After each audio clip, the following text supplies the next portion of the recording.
Part 1. You are going to hear a conversation. First, you have some time to look at questions 1 to 7.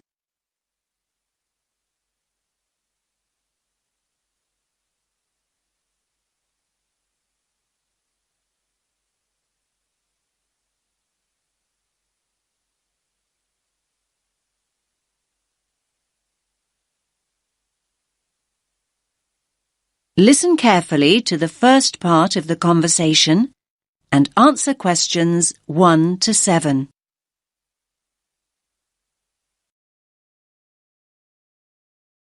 Rita speaking. What should I do for you? Oh, hi. I'd like to order some stationery. Could I know your name? Jackson Paris.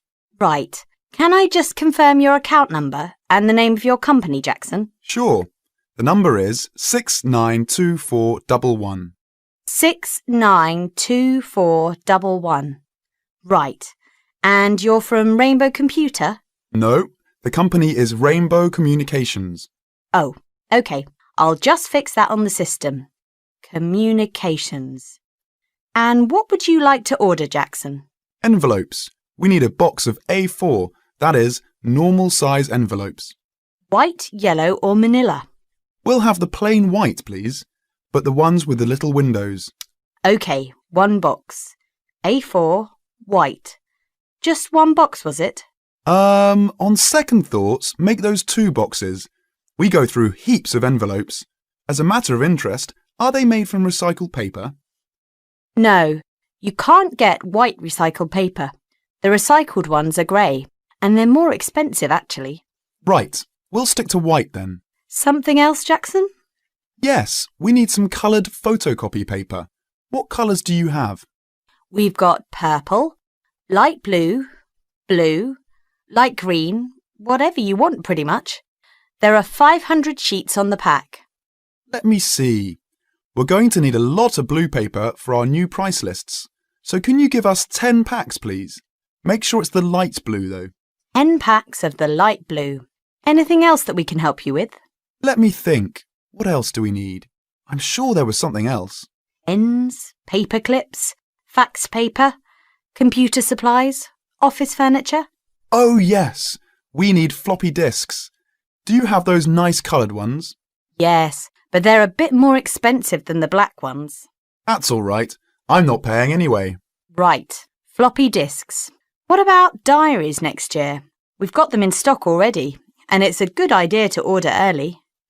No, I think we're all right for diaries, but something we do need is one of those big wall calendars. You know, one that shows the whole year at a glance. Do you stock those? We certainly do. OK, can you include a wall calendar then, with the other stuff? Just make sure it's got the whole year on the one side. Sure. Now you have some time to look at questions 8 to 10.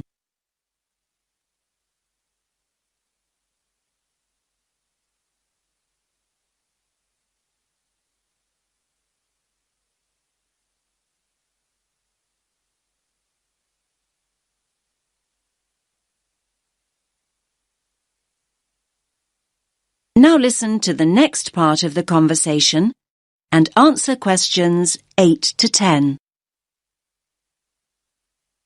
And do you have a copy of our new catalogue? No, I don't. But would you send one? Yes, I'll pop one in with the order. You'll find it a lot easier to remember what you need if you have our catalogue in front of you next time. Yes, good idea. And when can you deliver this? Should be with you tomorrow morning. Can you make sure that it's not after 11:30 a.m? Because we have to go out at 12. There's only myself here on Fridays. Fine. I'll make a note in the delivery docket that they should deliver before 11:30. Thanks very much. Thanks.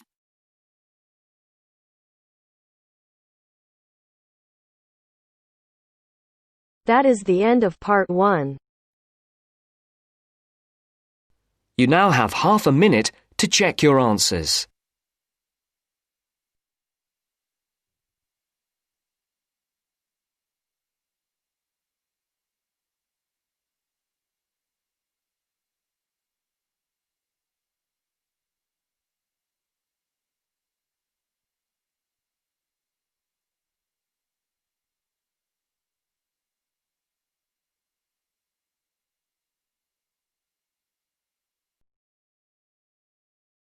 Now turns to Part 2. Part 2. You will hear a talk by a counsellor on plans for the development of an old industrial site. First, you have some time to look at questions 11 to 13.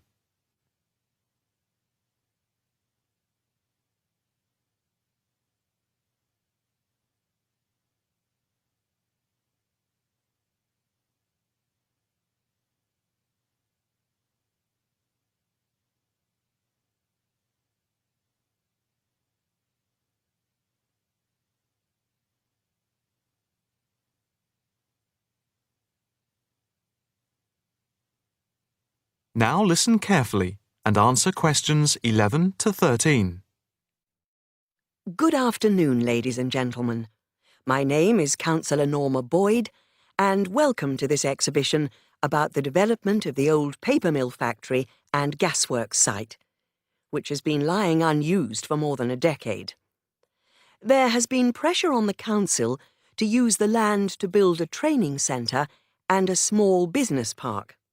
However, we have been encouraged by local people to create an open area for the benefit of the community, providing much-needed space for recreation. And I now have pleasure in announcing that the plans for the creation of a park, to be called Park Royal, and for flats, have now been approved. I'm also pleased to announce that we have secured sponsorship from local organisations. More detailed plans of the developments are available from the council website, details of which are in your pack. In the meantime, I'd just like to take you through the plan here on the screen. Before you hear the rest of the talk, you have some time to look at questions 14 to 20.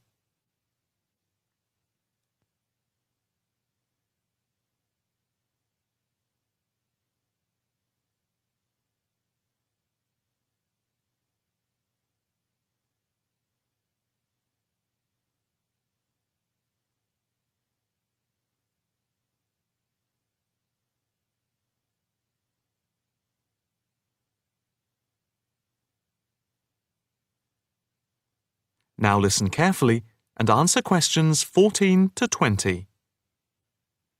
If we start here at the bottom, you can see Parkside Street, where the main entrance to the park is.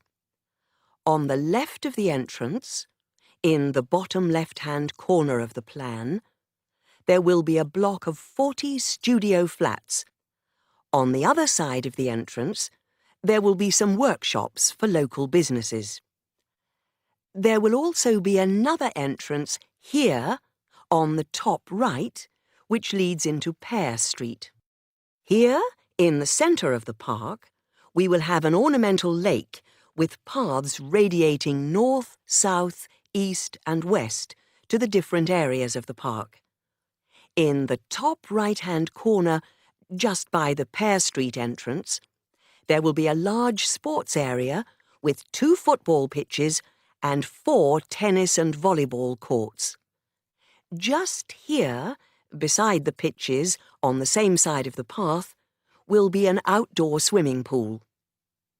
Now, in the top left-hand corner, a walled flower garden is planned with a rockery and a water feature with walkways, seats and lots of shady areas for the summer.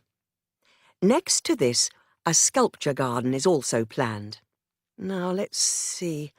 Just here, below the walled garden, there will be a grassy amphitheatre with a permanent covered stage for open-air concerts. We hope that local schools and colleges will use this theatre to showcase student work. In the bottom left-hand corner of the plan, you can see that above the block of flats, there will be a play area for children, and directly to the right of this, just near the main entrance, there will be a wild area. More trees will be planted here, and in the middle will be built an educational centre for use by local schools to encourage children to take care of the wildlife and look after the trees and plants. And finally, In the bottom right-hand corner of the park will be a cafe, opening on to Pear Street. And now for questions. If anyone would like to ask anything, I and my colleagues are only too happy to oblige. Yes, the lady in the front row, if I could have your... That is the end of part 2. You now have half a minute to check your answers.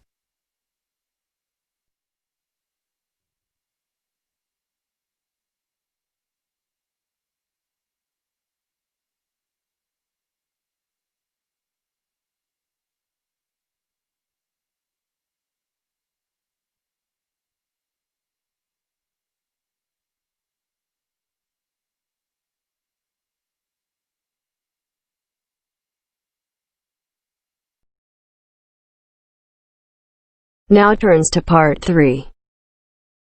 Part 3. First, you have some time to look at questions 21 to 26.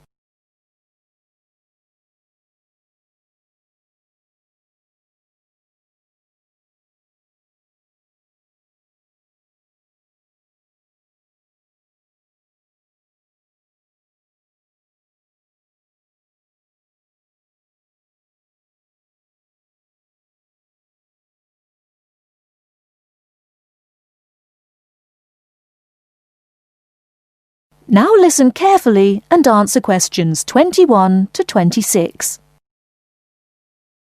Hello, my name is Emiliano. I am a student here and I'd like to rent a house for 6 months. OK, well you've come to the right place. We specialise in short-term rental. First of all, I would like to get a few details from you. Can you give me your full name, please? Yes, it is Emiliano Nespla. And can you tell me your present address, please? Yes, it's 17 Middleway, Penrose. I'm living with a homestay family at the moment. That's great.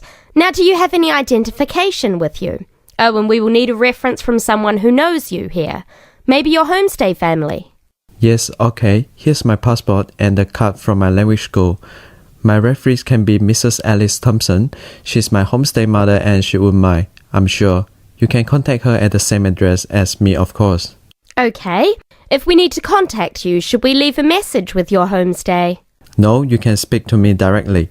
My cell phone number is 021 548 3534. Great. Now, do you have a bank account? You will need to pay your rent by direct debit. You know, it will come out of your account automatically every month.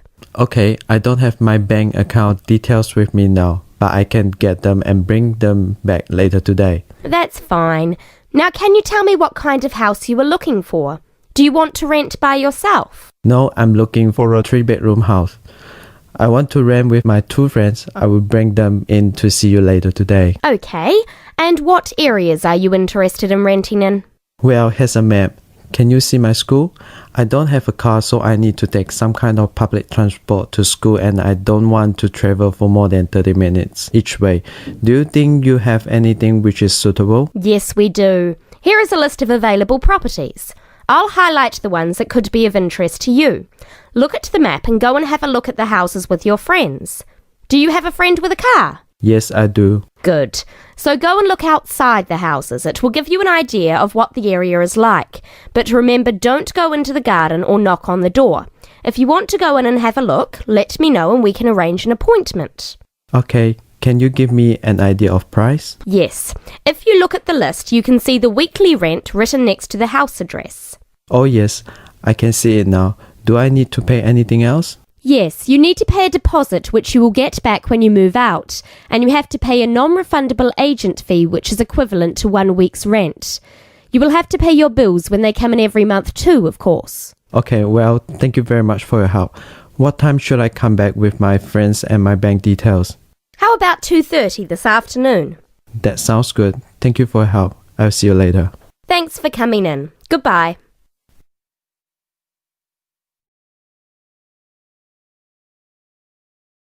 Before you hear the rest of the talk, you have some time to look at questions 27 to 30.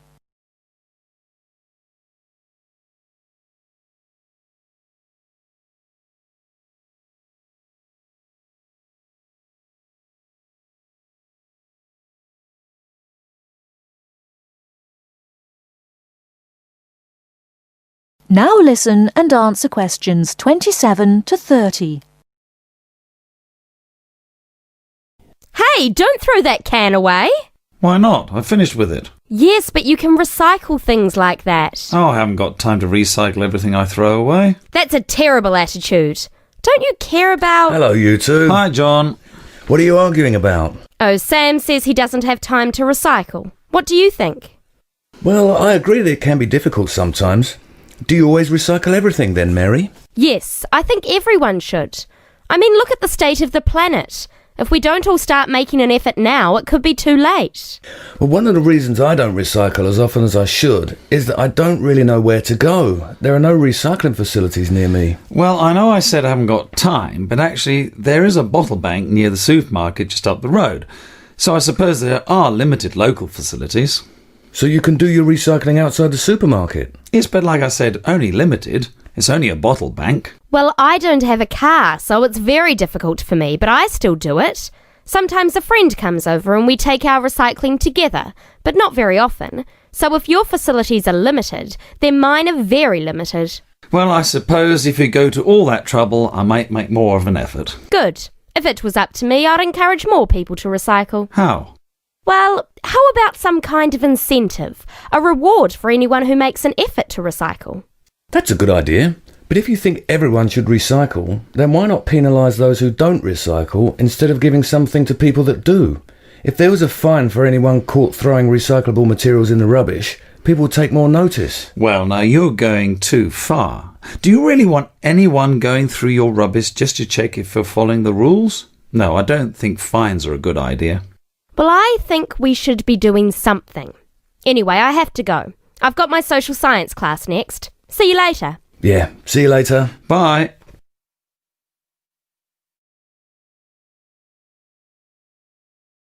That is the end of part 3.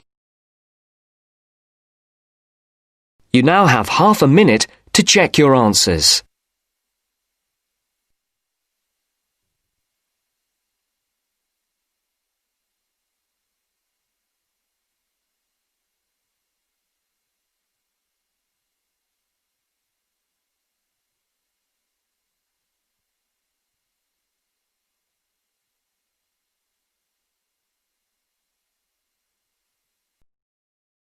Now turns to part 4.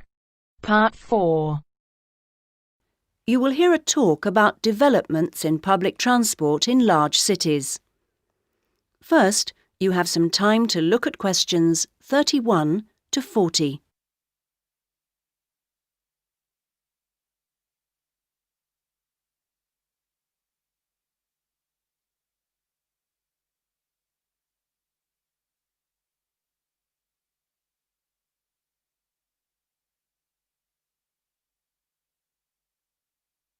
Now listen to the first part of the talk and answer questions 31 to 34. That big cities around the world are getting bigger is a clear trend. This situation is going to make the issue of transport increasingly important. Cities cannot work if their people and their visitors cannot move around. This means that public transport is vital to the success of cities. And yet, private car ownership is increasing all the time. Can these two facts be contained in the same reality? Isn't the car slowly but surely strangling the city?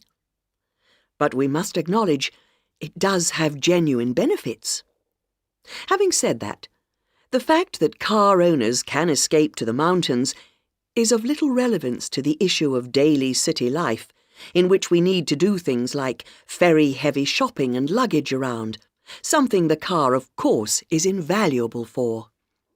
But the so-called family car is rarely occupied by a family, just a single driver taking up a lot of road space. It's not only the car that clogs up our roads, of course. Trucks are heavy, noisy and smelly intruders. But it's hard to persuade companies to opt for rail freight rather than road. They argue that it is cheaper and more flexible, and trucks are undoubtedly able to go when you want, where you want.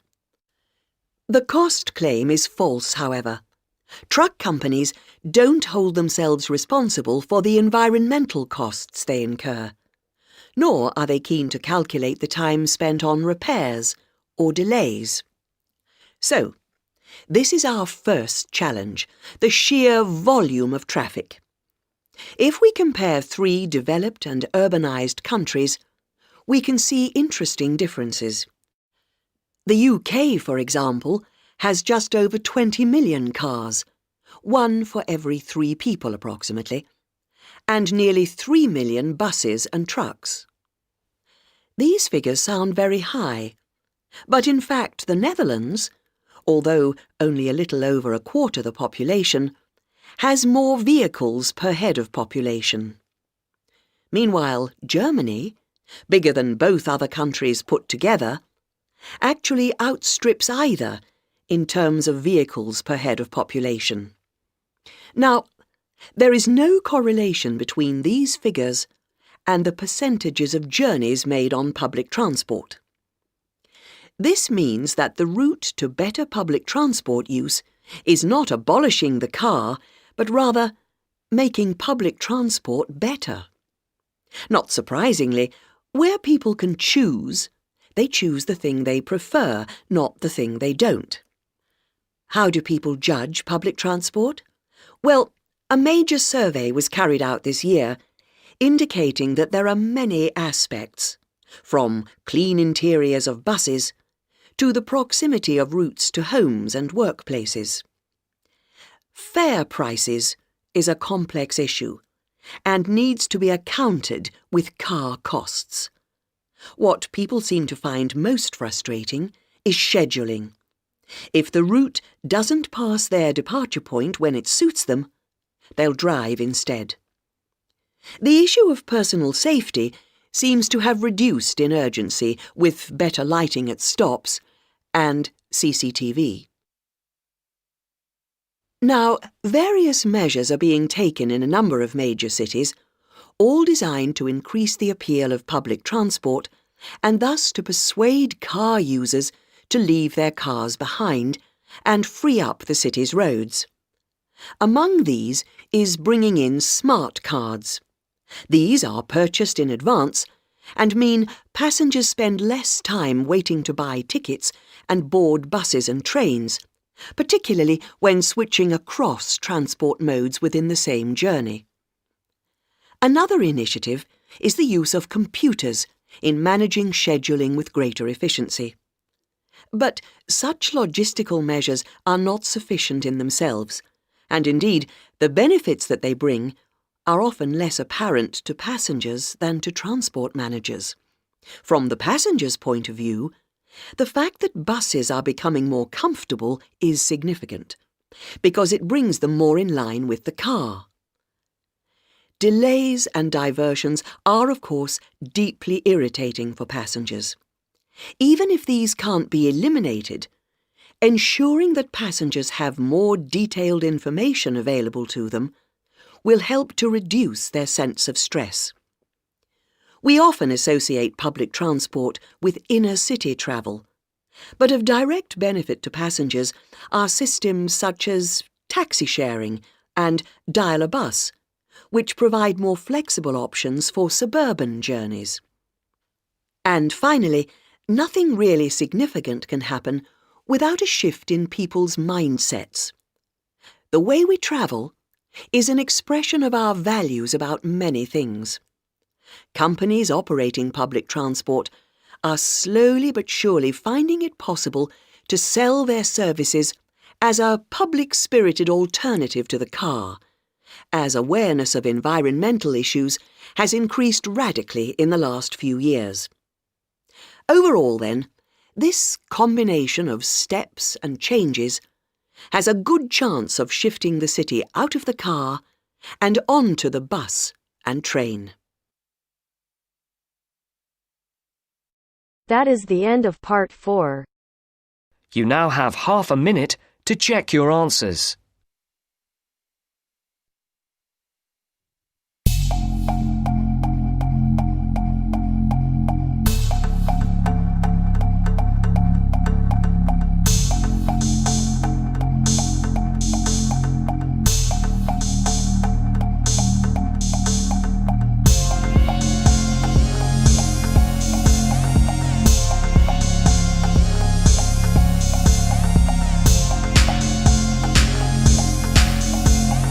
video, we will discuss about task 2 of writing module, so you get an idea how to write it. So without wasting any time, let's start with the question. Now look at our today's topic.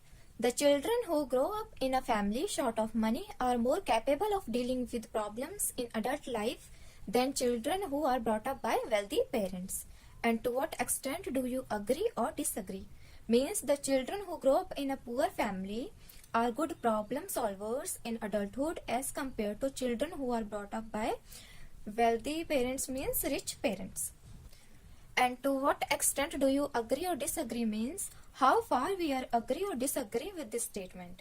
And in this essay, we will discuss that we are fully agree with this statement that youngsters from poor families are better problem solvers. And we will discuss about how adults from both families face hardships in their lives. So this is our today's topic. Now look at essay format. In this essay, we will write 4 paragraphs in total. The first one is introduction. In this paragraph, we will introduce our essay topic. And in BP1, we will discuss about adults from rich families. And in body paragraph 2, we will discuss about how youngsters from poor families face problems. And the last one is conclusion of the essay. So this is our essay format. Now we will write introduction of the essay. First, we will give general statement on the topic that it is undeniable fact that there are 2 types of masses such as affluent class and impoverished. So this is a general statement that there are 2 types of people such as rich and poor. However, young generation who spend their childhood in a deprived way are better furnished to handle various obstacles throughout their lives in contrast to rich parents' children. Means young generation who spend life in poverty are better furnished to handle problems as compared to rich parents' children. Now we will give our own opinion. I fully agree with this statement that youngsters from poor families are better problem solvers. And now we will write thesis statement. This essay will discuss about how youngsters from both families face hardships, means problems in their lives in the subsequent paragraphs. So this is our introduction of the topic. Now we will write body paragraph 1. Manifold reasons to look upon.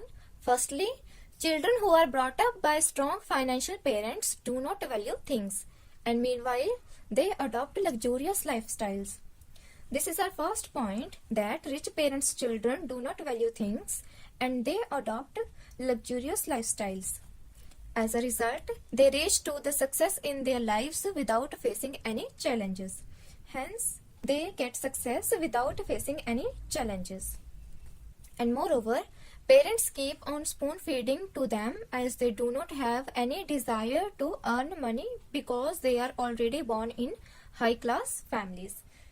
Means because parents do spoon feeding, so youngsters don't have desire to earn money because they already have it. Now we will give our example. The best suitable example could be that in a recent newspaper article mentioned about the famous Bollywood celebrities' children and various other tycoons' children's lives. So this is our example. So this is the end of BP1. Now we will discuss body paragraph 2. On the flip side, those youngsters who are brought up in a deprived class families know the importance of family responsibilities and their ambitions towards themselves. Means youngsters from poor families know about their responsibilities and their goals. Furthermore, they are highly conscious to become strong and determination. Means they have desire to become strong and determination. And in addition to this, they want to become independent in their life and they give more priority towards their career. Means because they want to become independent, so they give more importance. Priority means more importance to their career. And lastly, they have the potential to make their own decisions and become successful. So this is our BP2. Now we will discuss conclusion of the essay. To sum up, the economic condition of the family has a profound impact on children's development. Means the financial condition of the family has an extreme impact on children's development.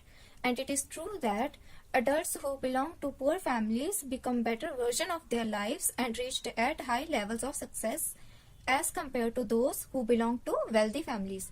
So this is the conclusion of the essay. Now we will see vocabulary. Now look at the vocabulary that we have used in this essay.